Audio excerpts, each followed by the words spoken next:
ایک چھوٹے سے گاؤں میں 3 بہترین دوست رہتے تھے، علی، احمد اور فاطمہ۔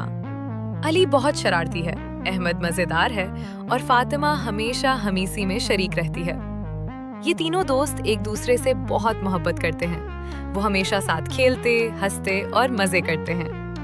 ایک دن علی اور فاطمہ نے اپنے تیسرے دوست احمد کے جوتے چھپا دیے اور پھر مزے کے لیے باہر کمرے کے باہر چلے گئے۔ احمد اندر آ گیا اور اپنے جوتے تلاش کرنے لگا۔ وہ ادھر ادھر دیکھتا رہا، کبھی کمرے میں، کبھی صحن میں، مگر جوتے نہیں ملے۔ وہ تھک کر ایک جگہ بیٹھ گیا اور تھوڑا اداس نظر آ رہا تھا۔ کچھ دیر بعد علی اور فاطمہ واپس آئے۔ وہ احمد پر ہنسنے لگے اور شرارتی انداز میں کہنے لگے، ہم نے تمہارے جوتے چھپا دیے تھے۔ پھر وہ اپنے جوتے احمد کو واپس دے دیے۔ احمد بھی ہنس پڑا اور سب خوش ہو گئے۔ بعد میں تینوں دوست بینچ پر بیٹھ گئے، ہنستے اور مستی کرتے ہوئے خوشی کا مزہ لے رہے تھے۔